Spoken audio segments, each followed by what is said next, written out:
Coach, you mentioned 3 areas with us pregame. What's your overall assessment of how your team responded? I thought we did a better job of not, blatantly whacking them, following them like we did at home. We did a little bit better job with the offensive rebounding. I think the turnovers, especially in the first half, continue to hurt us. I leave mostly thinking that this is a really good team. I think they've lost 1 game at home.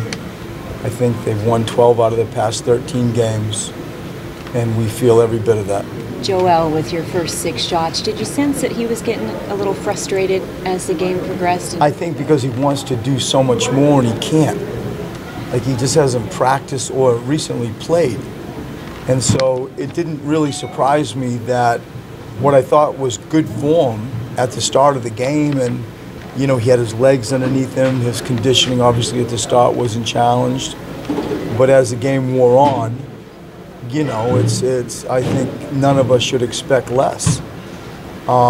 It's going to take him some time to feel the game and play basketball again. You don't just click your heels and jump into an NBA game and do what he did at the start consistently.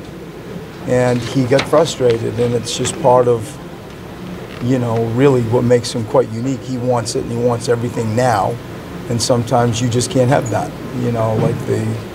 The ecosystem isn't balanced there. He has not practiced enough to make that work. Do you think it was more of his back still bothering him a little bit, or conditioning? No, I didn't think it was his back. Okay. And he would be better, give you more information than I'm able to guessing. It was not expressed to me that at all. I felt from just a coaching standpoint and watching him play that there was a rhythm and a fluid side of his game that he was searching for. He got into bully ball a little bit, and at times delivered. Other times, he got in the crowd and they double teamed him, and he just got frustrated.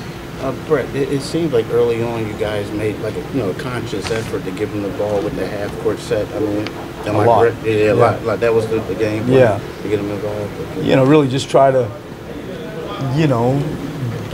give our best play of the ball. It's the way it should work, and I think the spacing around it. We're getting better with the spacing around it, but it did feel later in the game that we were force-feeding something that probably was going to take some time for Joe to start playing, feeling the game again. And, maybe we went at him a few possessions more than we should have, and try to find him more in a pick-and-roll environment and see him rolling instead of just letting him try to, beast their interior players. Defensively, it's just frustrating for him, but is it kind of frustrating for the whole group? 3 technicals today?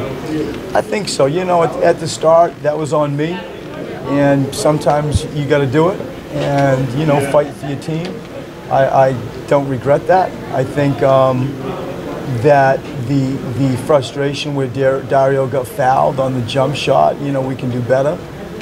Joel got frustrated, we can do better. As a group, led by me, we got to do better. But, that area is something that you're always aware of, but there are other things going on that we got to jump on. Did you see them take away driving space for Ben?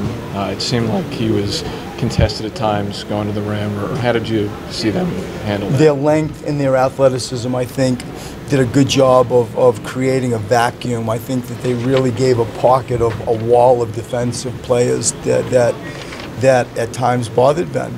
And, it's part of the study of how people guard Ben Simmons. They did a pretty good job of getting into him, and really trying to turn him, not sagging and playing off him. They have the athletes to do that. And at times he was able to turn corners and get where he wanted to. Other times it took a little bit more time, and backside defenders were able to come over and make plays. I think in general this is an excellent defensive team, and I think that they play hard. The physicality at times stood out. Does the game also I think you guys had it at 5, and then they ended the third quarter with 13 in a row. Is it like a reminder of the margin for error being thin, momentum being fickle? It's whatever is less than thin. It's something maybe even a lot less than thin. It is that, and especially at home, you blink and they go whack, whack, and the evolution of DeMar is amazing to me, because you know, he's always sort of been along to like analytic nightmare where, you know, the math world thinks it's not really efficient shots.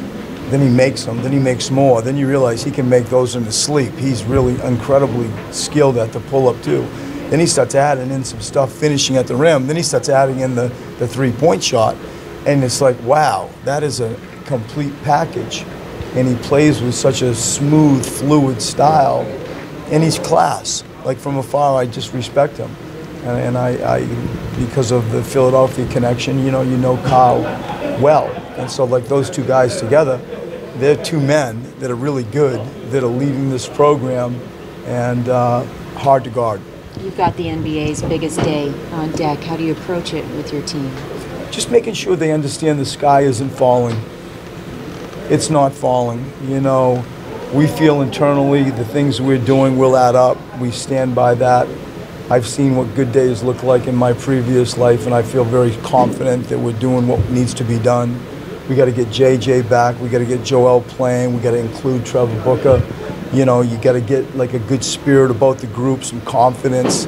Let Jared Baylitz feel like he's going to make every shot he shoots. Timmy Luwawu, the same thing. Those two guys are down.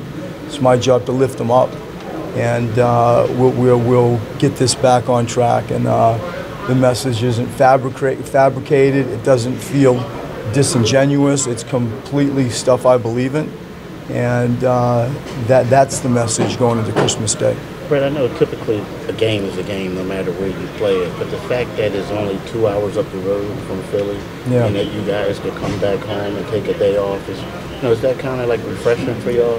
I think it is. You know, in the club is everybody's on a bus family-wise as we speak. So the families through the organization are bringing the families to New York City. You know, all of our guys will go into New York City and see their children and their wives and their significant others. And it's a class gesture that the organization has made. And we want to take this time and remember that it's Christmas. And although we're disappointed, although we know we got a lot of work to do, I remind our guys that look at the calendar. It's an incredibly special time of the year to enjoy it with their families, and we'll move this thing on. And I think the organization deserves a lot of credit for the gesture that they've made to our extended families. Thanks, Brett. Thank you.